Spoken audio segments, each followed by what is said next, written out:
and thank you for tuning in today. My name is Terry Johnson, and I'm the manager for Treasury Services with the Office of the Controller and Treasurer.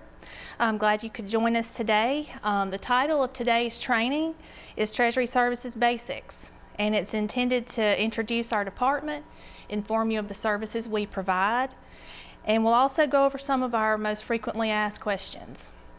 To get started, I'd like to share a little bit about myself and our staff.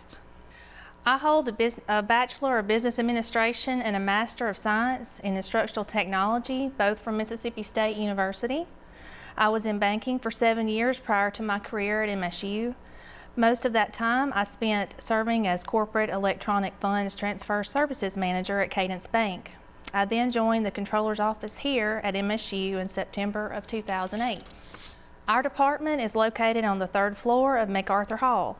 We are in the first set of offices you will see when you get off the elevator on 3rd floor. There is a window to the right when you walk onto our floor, and someone is always available there to assist you with whatever you may need. Our Treasury Services staff consists of Betty Gentry, our director, myself, Candy Holder, our senior accountant. We have 2 accountants, Pam Kilby and Austin Smith.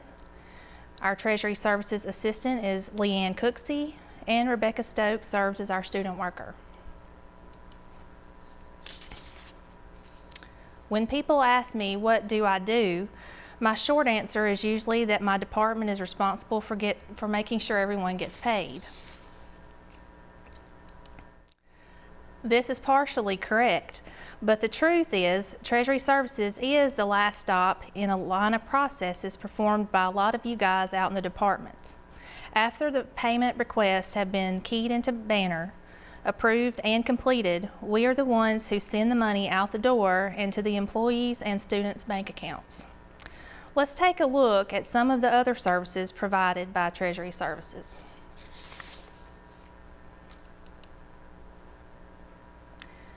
First, we'll talk about cash management. We monitor the cash balances to make sure we have enough funds available to handle university cash flow, including payroll, vendor payments, student refunds, and employee travel reimbursements. We perform transfers between university accounts as they are needed, and we reconcile the university's deposit and disbursement bank accounts on a monthly basis to ensure accuracy and to safeguard those funds. Treasury Services is also responsible for the coordination and setup of credit card processing for the university. Credit cards and e-checks accounted for over $101 million of revenue in FY18. We print most of the checks and process all of the direct deposit payments for students, staff, and vendors. In FY18, there were a total of over 265,000 payments. Treasury Services processes domestic and international wire transfers, averaging over $12 million annually. We also account for all transactions associated with the university's long and short-term debt. This includes debt incurred to fund the building of dorms, educational buildings, and other construction and expansion projects on campus. We monitor and reconcile investments held by the university, and we also print a variety of tax forms each year, including W-2s, 1099s, 1042S, and 1095C forms. These documents totaled over 18,000 this year.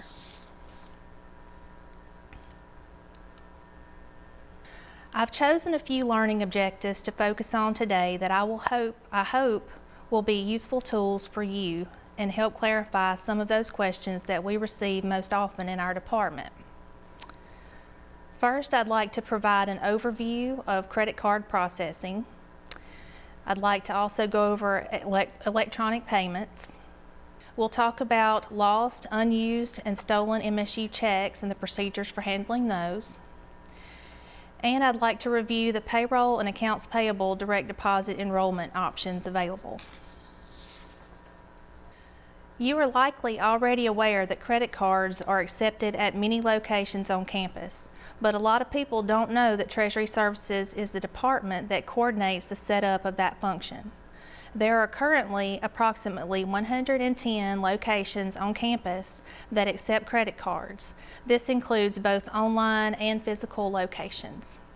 Some of the locations that might be familiar to you include University Florist, the MSU Golf Course, the Center for Veterinary Medicine, the Maphis Sales Store, Sanderson Center, and Parking Services. When a department would like to begin to accept payments via card transactions, the first step is to contact Treasury Services. Once we understand what type of solution will best suit your needs, we will then set up the department and train you on how the secure online system works. We post your daily income to Banner to the account that you specify when we set you up. We also provide training. We train departments on how to use the third-party system we use for processing card transactions, which you may have already heard referred to as Nelnet. And we provide PCI DSS training. The payment card industry, or PCI, has developed a fairly large set of standards for data security that MSU must meet in order to process card transactions. These standards have to do with the way we receive, handle, process, and destroy cardholder data. At this time, we will move on to electronic payments. At MSU, we send and receive electronic funds in two ways: direct deposit, which is also called ACH sometimes, and wire transfer. Hopefully this slide will serve as a visual difference between direct deposit and wire transfer. With direct deposit, MSU sends a file to our bank, who in turn sends the funds to many different individuals or entities. The funds are typically received the next business day. Payroll direct deposit would be a good example of direct deposit payments. With wire transfers, MSU sends information to our bank, who in turn sends the funds to one individual or entity. Wire transfers by nature are a faster way to receive funds, usually resulting in same-day credit, unless you are dealing with an international wire transfer, which can take a bit longer for the beneficiary to receive. Let's look at a few differences between the two as it relates to processes here at MSU. First, let's talk about outgoing electronic payments. This is where MSU is sending money out to a vendor or other recipient.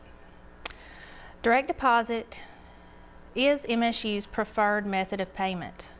Direct deposit allows for faster receipt of funds for the payee, eliminates lost or stolen checks, and is more cost-effective and efficient process for the university.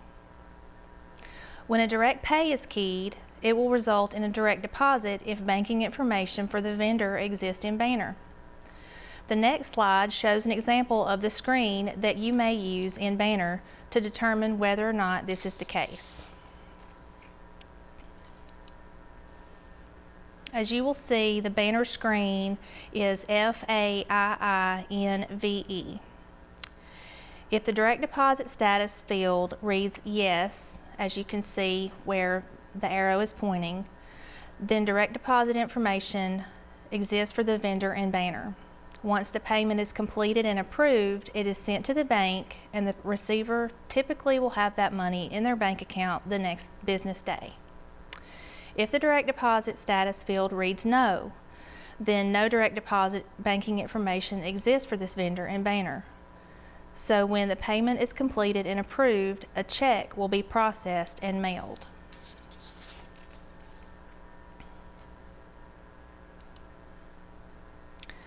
Now we'll talk a little bit about wire transfers. Treasury Services processes wire transfers for international payments and some domestic payments in urgent cases when same-day payment is necessary. As you will see on this slide, wire transfer forms can be located on the procurement website, and I've listed both the URLs for international wire transfer form as well as domestic wire transfer form. Once you have printed and completed this form, then you would send it to Helen Callahan in Accounts Payable. Her mail stop is 9718, and she is also located at 610 MacArthur Hall. Treasury Services will process the wire transfer, send the department an email confirmation, and record the transaction on the general ledger.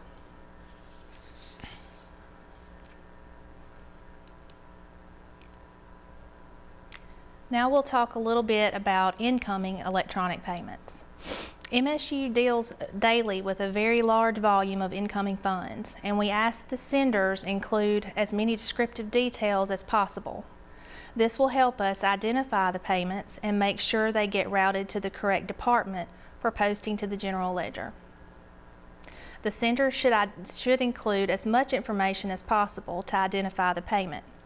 This could include department name, MSU contact person's name or phone number, any invoice number that's available, as well as the student's MSU ID number if the payment is intended for a student. Pam Kilby is primarily in charge of placing incoming electronic deposits. If you are expecting incoming funds, you can give her a call at 325-6620 or contact our main office line at 325-2826 to let us know that you're expecting funds, and this will help expedite us routing those funds to your department. You might be surprised at how many checks on campus are lost. This is one reason we highly encourage direct deposit. We ask that you report to Treasury Services any checks that are lost or stolen. We will make sure the check hasn't already cleared the bank account, and will complete the paperwork necessary to void the check and work with accounts payable or account services to start the process for a replacement check. Unused checks should be forwarded to Treasury Services. We will make sure they are properly reissued or voided and secured. Enrollment options for direct deposit. We prefer that everyone logs into the MyState portal and enters or updates their own banking information as needed. We are available to assist or walk anyone through this process if they need us to. As you will see on the screen, I have screenshot the MyState portal where you'll see the option for MSU direct deposit bank information. This is located under the Personal Information tab.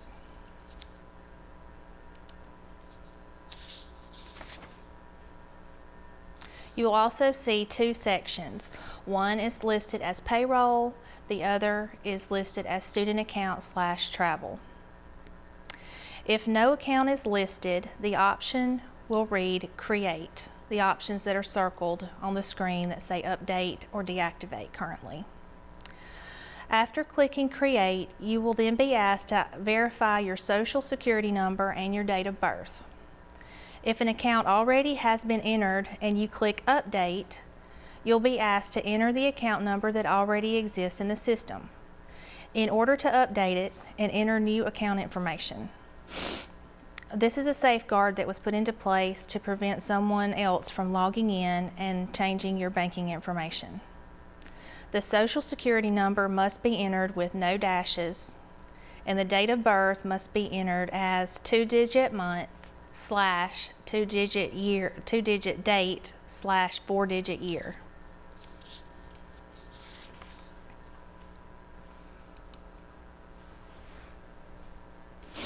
If for some reason you cannot enroll for direct deposit through the portal, we do offer a paper form on our website that you can complete and return to us, and we will load the information into Banner for you. You can see the form located on the slide. You would send the completed form to mail stop 9602. You could also drop it off at 320 MacArthur, or you can fax the form to us at 662-325-1464. A voided check is not necessary, but it is sometimes helpful to be sure that we are listing the correct numbers into Banner. MSU also offers a payroll card option for payment. The payroll card is an alternative for employees who can't or don't have a bank account. The form is also located on our website, and it appears on the slide as well. You can also send this form to Mail Stop 9602, drop it off at our office at 320 MacArthur, or fax it to us at 662-325-1464. The payroll card is issued through Renaissance Bank. The transaction information is strictly between the cardholder and Renaissance Bank. The card takes 7 to 10 days to receive in the mail, and if the card is lost, another card must be ordered, taking 7 to 10 more business days to receive a replacement. Treasury Services does have a website where you can access frequently asked questions, forms, or staff directory, as well as our departmental contact information. The URL for this page is www.controller.mstate.edu/treasury and is located at the top of this slide as well. If you have any questions following this training session, please feel free to contact me directly, or you may also reach our main phone line at 662-325-2826. My direct contact information is located here on this slide. If I can help you in any way, please let me know. This concludes Treasury Services Basics. Thank you again so much for your time. We look forward to working with you in the future. Have a great day.